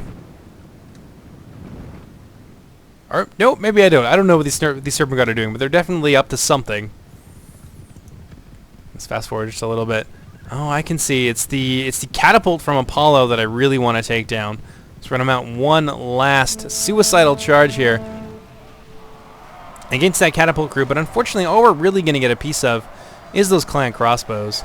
And now my poor Serpent Guard, just tired, heavily reduced, and surrounded on all sides, are going to try and get out of there as quickly as possible, but I don't know if we're going to have if we're going to see too much more of them at this point. What do we got here? Some veterans of Osgiliath. Looks like we're going for one last final charge. This lone Serpent Bodyguardsman. Trying to get a nice charge there against the veterans of Osgiliath. Some very important units. Oh, look at this. He's going to pull out. He's going to try and go for something else. Maybe these snug archers here in the back.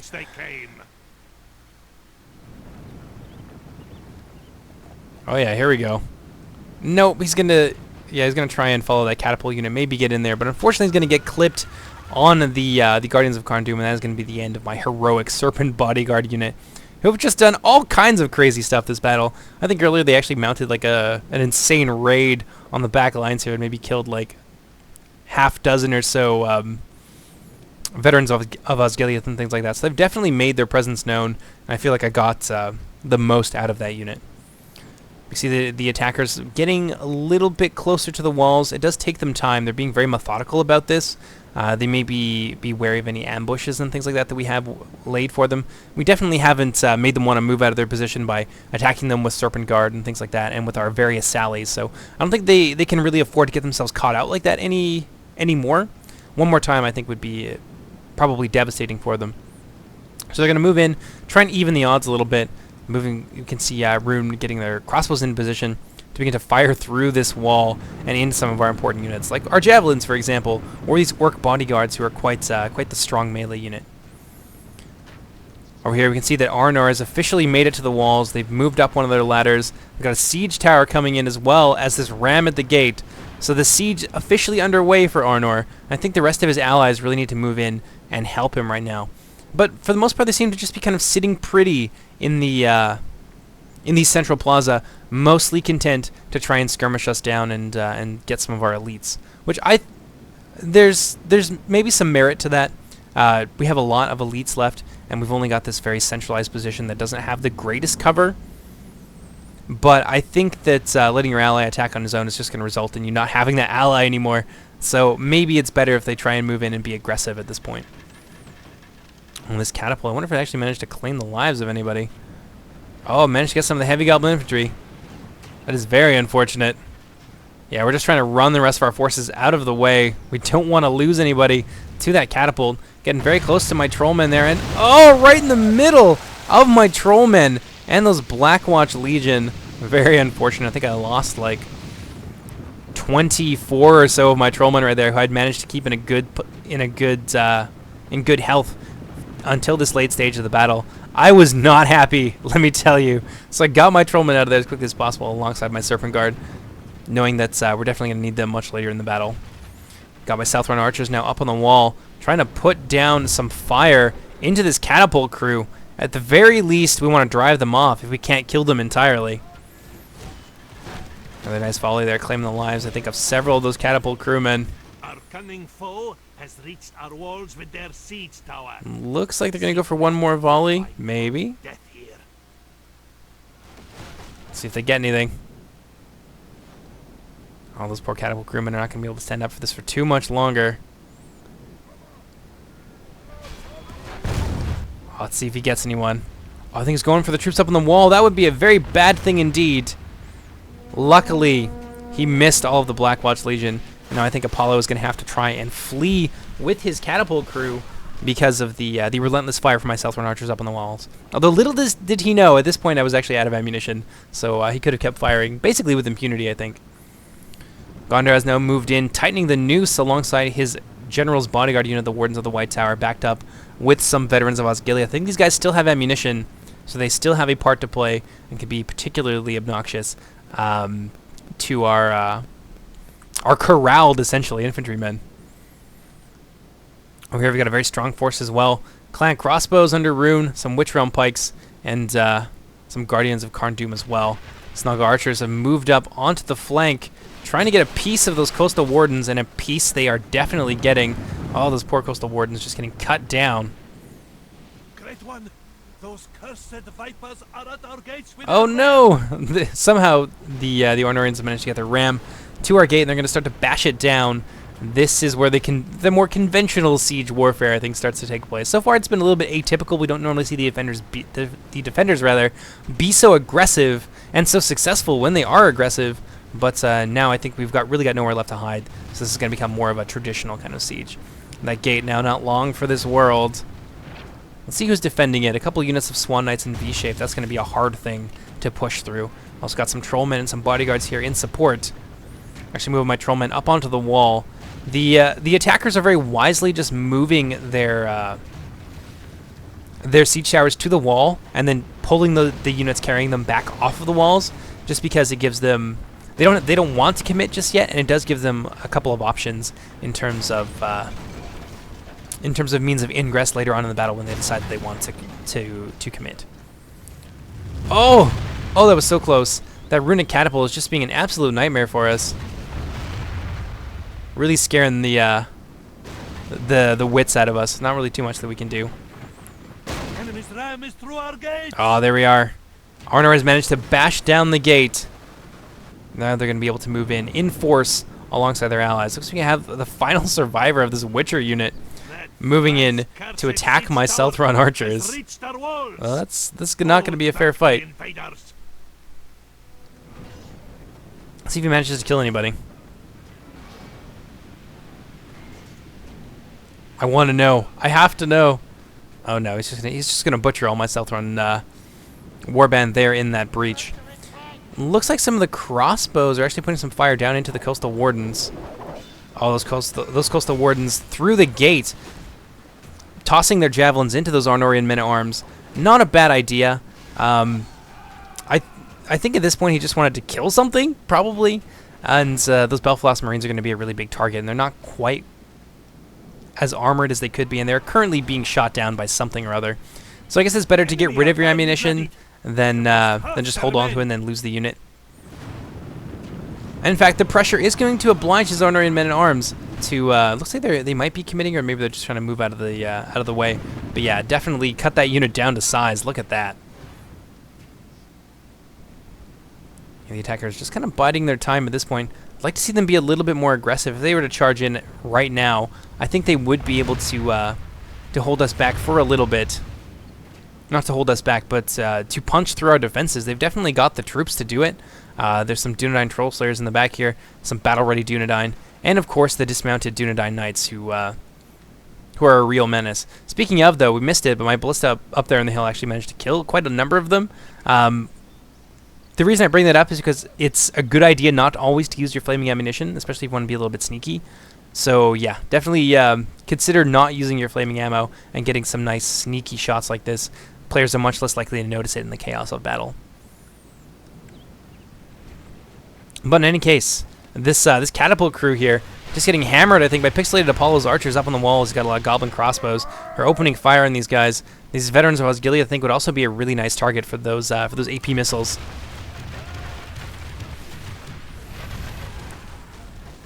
And there it goes. That catapult is going to be down to practically nothing at this point. I think one more volley would be enough to finish it off. Yeah, the attackers, I would think that they would definitely want to be pushing at this point. But maybe they just want to use up all their ammunition before they do that. For some reason, this gate is open. I think it's because we have troops too close to it. A little bit of a bug. But they do have another means of getting into the city as well. Let's see, we got over here. Ah, yes, I remember this. The Wardens of Minas Ithil, definitely very much a pain in my side right now. They're actually firing at my ballista crew because of the amount of damage that my ballista has done to some of the Arnorian forces, and they're being pretty successful at it. They've managed to carve through about a third of the unit. So I'm actually going to move forward, try and silence them, allow my ballista to do some of its work, and yeah, just try and tie them up for a little while with the unit of Southron archers. Now the Southron archers moving into position, going to swamp these guardians, or these wardens rather, of Minas Ithil. You'd think that an elite archer unit like this would do really, really well, but because of their low numbers, I'm actually going to get themselves into like a nice wide formation and try and overwhelm these guys and just surround them. I won't be able to win this fight, but I will be able to inflict casualties quite disproportionate to the quality and cost of the unit that I'm sacrificing here. And you can see that we've already managed to cut down a number of the Wardens of Minas Ithil, so far that strategy seems to be working out quite nicely for us. But yeah, basically just the skirmish fight's still ongoing at this point. The attackers definitely need to begin to commit, though. Arnor over here beneath the walls has actually begun to climb up there with his Arnorian men-at-arms. So his first wave moving up, but Dol Amroth and Pixelated Apollo definitely on top of it. You can see the Blackwatch Legion holding them in place while Umadcommander peppers down those Arnorians. Actually, there's some battle-ready Dunedain up there as well with his coastal wardens. Actually, Pixelated Apollo's got some crossbows up on the hill. So these Arnorians, they're going to have a very, very difficult time with all of the support that we're able to lend to the Blackwatch Legion. Oh man, just look at this massacre.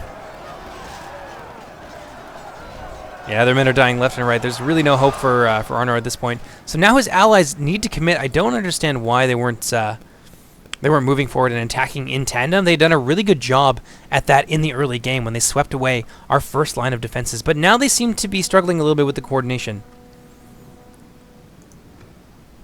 Let's go ahead and let's fast forward just a little bit there.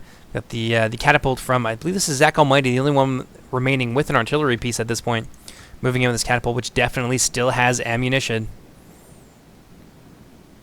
Let's see how my Southron archers were doing. Oh, they seem to do reasonably well. I think there's a few of the Wardens of Minas Ithil that are dead in there. We certainly managed to silence them for the time being.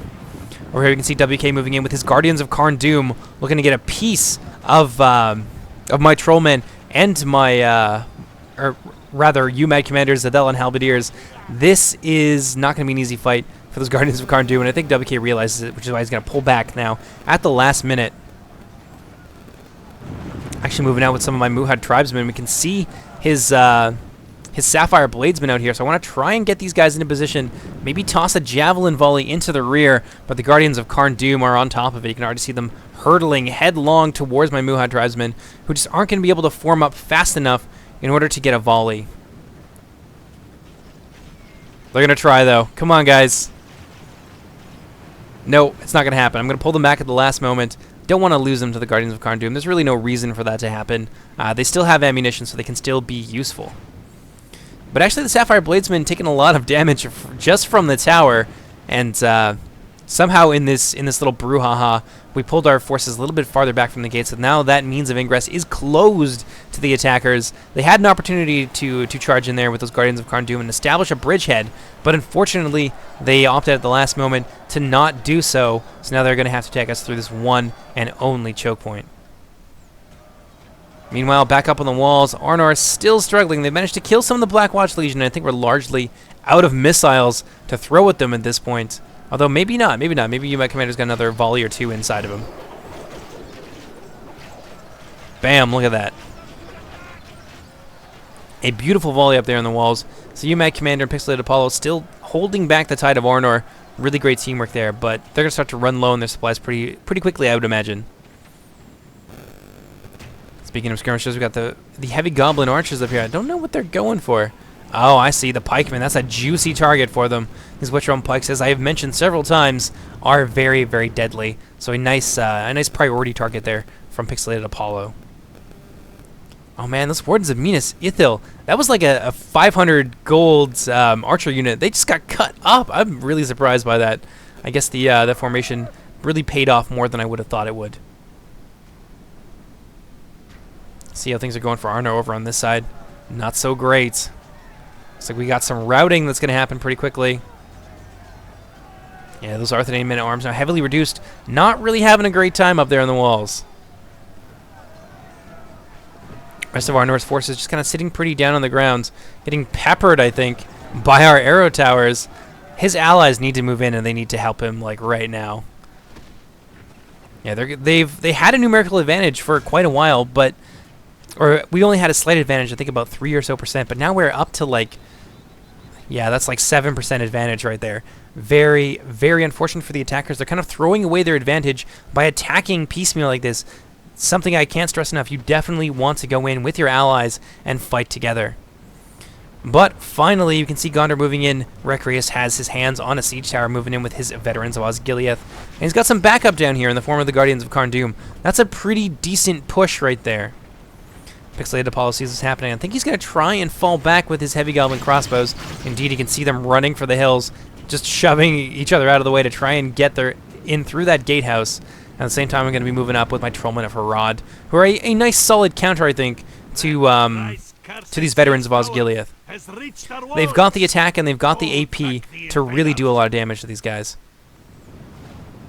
I don't think the Guardians of Carn-Dûm are going to be joining them on that tower. They may be moving in alongside the Wardens of the White Tower over on this end to try and... I don't know how they're going to get through that gate. I don't know what's going on here.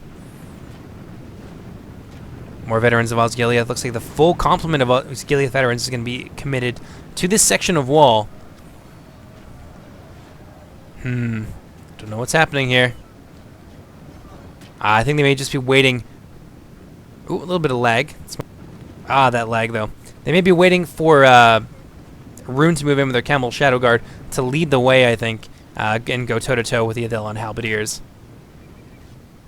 And indeed they are. Look at this. This is a wonderful combination of units. The Guardians of Carn-Dûm have the staying power to fight toe-to-toe with just about anything, and they can take the missiles.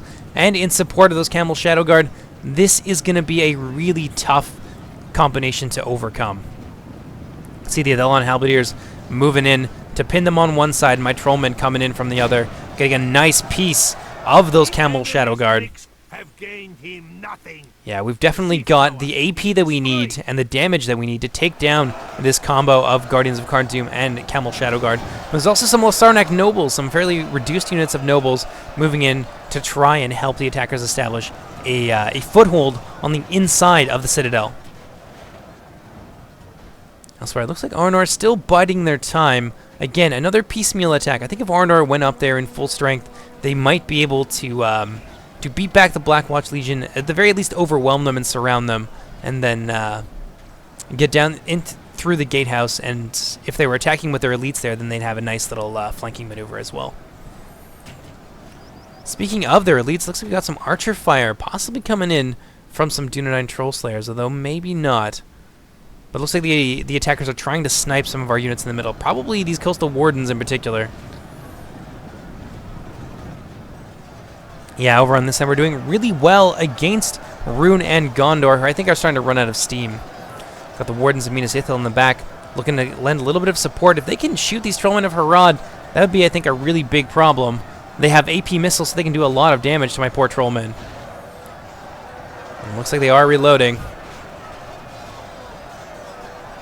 I'm not sure what they're going after. Maybe some of the Coastal Wardens in the back. That would probably make sense. Second unit of Camel Shadow Guard moving in. I think they may be going up onto the wall. No, it looks like Gondor and WK moving onto the wall with pikes of all things, which is a little bit crazy. And some Gondorian winged swordsmen The winged swordsmen are strong. They are very good, and I think mostly they're melee defense heavy and don't rely so much on their armor, which is a nice advantage against the Trollmen of Harad, but they just don't have the HP, I think, to stand up to these Trollmen. These Trollmen are all 3 HP units that have not even been tested or weakened at this point. So those Gondorian winged swordsmen, I think, are going to really struggle to push through there. And those pikes being out of position like that, like up on a wall, it's hard for them to form up. I don't know if that's going to pay off in the way that WK needs it to. Wardens of Minas Ithil now completely out of ammunition, charging into battle. Though if they struggled against my Southron archers, I don't know how well they're going to do against Trollmen and Athelon halberdiers. Let's see what we got going on over here. Arnor has finally moved back in front of the gatehouse. They may be looking to get a piece of the Swan Knights, but I don't think they really want to attack them in V formation like that. There's also, I think, a little bit of support here in the form of Blackwatch Legion, Haven Guard, and the dismounted Serpent Guard. So Arnor has really, I think, been stonewalled at this point, largely due to the sluggishness of his allies to get in and support him. Look like Arnor is maybe going to go for it right there, but I think it's either a feint or it's just the weird pathfinding. He's actually going to go off to the side of the gate. What do we got going on over here? Looks like Rune is moving in with a ram of all things. I see what they've done. They were waiting to get their ram over here so they could batter down that gate and open up another front. It's a smart idea. Ah, some lag there. That's so obnoxious.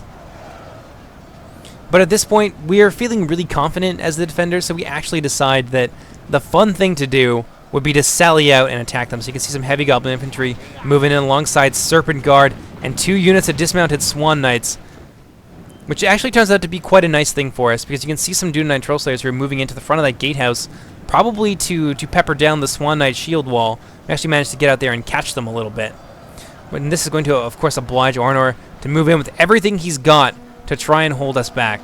At the same time, the Blackwatch Legion moving down those ladders, looking to get a nice flank attack. Oh, there goes WK's general. His poor Snaga got caught out by, I think, some of the Dol Amroth archers, and they were unfortunately cut down. So for whatever reason, this gatehouse is now open again. Definitely not because of the ram.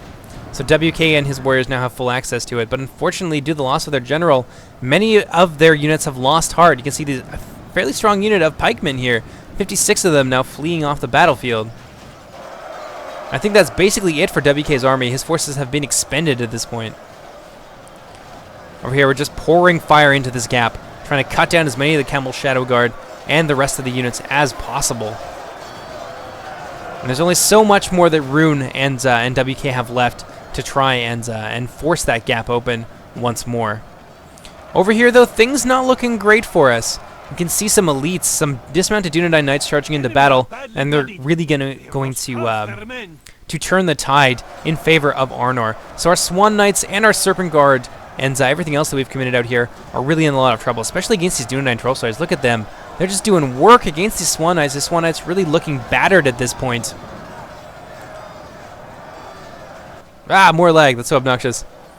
But yeah, we definitely need reinforcements out here to try and hold this. If we lose all of these units, that's a big chunk of our elites that we had left, and a big chunk of our remaining forces as well.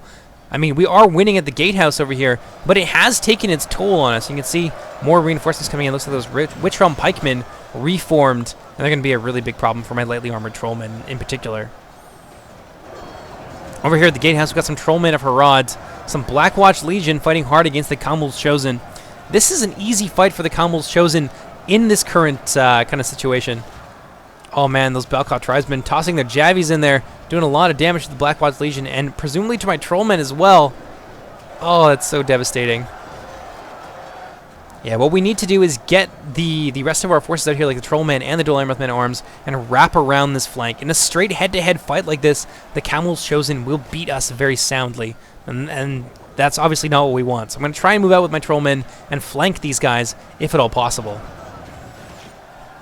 Over here, Rune just pouring on the pressure with those crossbows. I'm not too sure what he's going for. Might be the Mountain Uruk pikes. I think it is. Let's find out. One more volley from the clan crossbows. Nope, apparently not. But these Uruk pikes are sorely needed at this point. There's still a fair amount of these pikemen in here alongside some of the elite units. Those Wardens of the White Tower somehow still kicking, 12 of them, really being a nuisance for us. Yeah, those Mountain Uruk pikes definitely needed to push these guys back and allow us to get around and flank these Camels Chosen. That is our big priority at this point in the fight against Rune and Gondor. We want to break through them here. Oh, the leg. We want to break through them here, move around, and surround these Camels Chosen, which I think is most of the killing power still remaining to Rune. Let's take a look at how things are going for, for Arnor on the other side. Yeah, we are fully surrounded at this point. Battle Ready Dunedain now being committed to the fight alongside the Arthedain men-at-arms, who are just crushing the Swan Knights. And the heavy Goblin Infantry and the Dismounted Serpent Guard are not going to be able to hold them back all by themselves. They don't have the HP, they don't have the longevity. So luckily Umadcommander has committed his Haven Guard to the fight, and they're going to cut down these Battle Ready Dunedain. I mean, it says that victory is certain for the Battle Ready Dunedain, but don't believe it. The Haven Guard have the HP and they have the stats and armor needed to cut down these Dunedain swordsmen.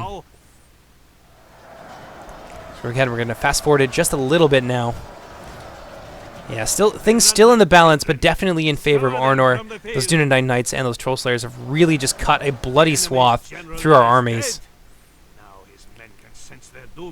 I'm not too sure whose general that was. Maybe it was Rune's general or something like that. But yeah, speaking of Rune, by the way, we've managed to surround this unit of Camels Chosen. This is exactly what we wanted to have happen. We needed to get those Trollmen out there so they could get that AP bonus working on the Camels Chosen where they are most vulnerable. So attacking them from behind, attacking them from the flank, while the Blackwatch Legion pin them in place. Yeah, so at this point, I think it's safe to say that the attackers have officially lost this one. We are now 10% ahead of them, but it was a bloody, bloody struggle. Fast forward here just a little bit. Witness the final stand of these Camels Chosen. You can see them getting cut down by the Trollmen. See what we got going on over here. A sally from the Uruk Pikes looking to get into, oh goodness, the Dragon's Wrath crossbows. Pixelated Apollo trying to silence this very deadly skirmish unit. At the same time, Dol Amroth trying to move out under the cover of Pixelated Apollo's warriors, but it's just not going to be enough. Look at that special ammunition these guys can bring to bear. Oh man, the smoking wreckage of that Othello and Halberdier unit still trying to emerge from the from that choke point, but they're going to take a second volley there, and so is Pixelated Apollo's forces. And the Dragon's Wrath crossbows, I think, now out of their special ammo, but in melee, these guys are not easy to beat. Everything that we have left here is not going to be enough to take down this single unit of Dragon's Wrath crossbows in close quarters. Pixelated Apollo moving in for a nice surround with his heavy goblin archers. Look at that. Beautiful. But even so, the Dragon's Wrath crossbowmen still not being overwhelmed. They are hacking these guys down left and right. Most of these units, like the heavy goblin archers, for example, who make up the majority of the forces, are not suited for melee at all. So these Dragon's Wrath crossbows are going to have a field day. The Ellen Halberdiers from Umadcommander trying to move in and silence this artillery piece from Zack Almighty. I don't think he has much ammo left. I think he's just firing rotten meat at this point. I may be trying to rout our forces on the other end, though. Speaking of, let's see how things are going. Looks like the two forces have managed to join up, break the encirclement from Arnor, and most of their forces, I think, have been cut down. These dismounted Dunedain Knights, and I think maybe some Troll Slayers. Really all that remains from Arnor's once proud force. But, like, the devastation, look at this. All about the gatehouse. Actually, why don't we take a moment here to just recap all of the things that happened. Such brutal hand-to-hand fighting in the streets of the city of CAIR ANDROS. Look at this. Slaughter here, slaughter all throughout the streets. As you can see, our forces were trying to get back to the central plaza. Over here on the choke points, things were just brutal and disgusting, although you can see exactly where that siege tower was, this perfect little square. Looks like the runic general, I think that was. Yeah, over here at the river crossing. And again over here at this other crossing in the bridge, things were just brutal, brutal. The attackers did really well for most of the game, but I think they really struggled with coordinating their assault, which allowed the defenders to to be very aggressive. They also left themselves open in a few places, which allowed us to kind of get out and force an engagement that was very much in our terms and very much in our favor. So now that we've broken through the Camel's Chosen, everything that we have remaining on this end can be thrown against the Dragon's Wrath crossbows, who are apparently still going to win this fight. I don't believe it, though. There's enough trollmen there to really be a problem for them. Let's get right into the thick of it. Yeah, those Dragon's Wrath crossbows being hemmed in now, driven back. I think this is where they begin to fall apart. Look at that. That is beautiful.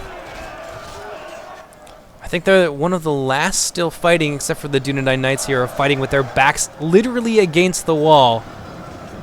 As the Haven Guard, the Goblin Infantry, and what remains of my Haradrim close in around them. Yeah, we're going to go ahead, we're going to fast forward just a little bit and enjoy this last stand. Dragon's Wrath crossbows somehow like actually pushing back against my Trollmen. That's really surprising.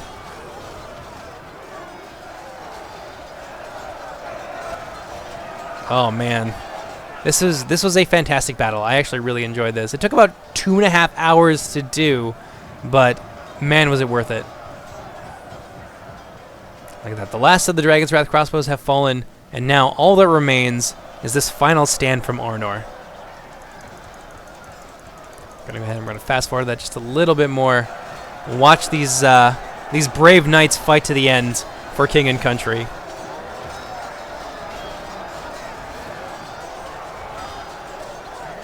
Man, they just won't die. Those dismounted Dunedain Knights, they're not easy to beat at all. That 3 HP and like 50 or so attack. Looks like Arnor has finally admitted defeat, and that is going to be the end of the battle. Let's take a look at the casualties now. We were really on our last legs. I mean, other than Pixelated Apollo, who had a lot of goblins left, I mean, I was down to 447. Jackiefish, I think, had maybe 200 or so men. Maybe those were probably routers. I don't think he had anything left that he could use. Look at the casualties here. Jackiefish, just the stubbornness of the dwarves definitely paid off. He made the attackers pay for every inch. Umadcommander also got a respectable 2,000 kills, 2,875 for mine, and Pixelated Apollo got, again, a very healthy nearly 2,400 right there. The attackers got a little bit less. That's just because there's less of the defenders. WK in particular, very, very aggressive play from WWK with his wargs, with the rest of his army. That charge across the river was just amazing and really caught us off guard, and it definitely paid off for him. Take a look at some of the casualties inflicted there. Definitely, my Southron Warband did very well for themselves. Serpent Bodyguard getting 299 kills on a unit of 53. That's quite nuts. Southron Warband 323 there, 138, and I think this one was up against some pretty difficult odds. I think they were fighting the Troll Slayers in close combat and things like that. Trollmen doing work. Look at that. 400 kills on that one, 314 on the other. That was quite fantastic. So I hope you guys enjoyed this battle. I'm hoping that there's going to be way more in the future. If you guys are interested in checking out some of these guys' content, or with the official Reforged channel, which organizes this entire thing, then I recommend that you go and do so down in the description. I'm going to put a link to everybody's channel down there, as well as the official Third Age Reforged Discord, which I highly, highly recommend that you join if you want to participate in these kinds of events like this.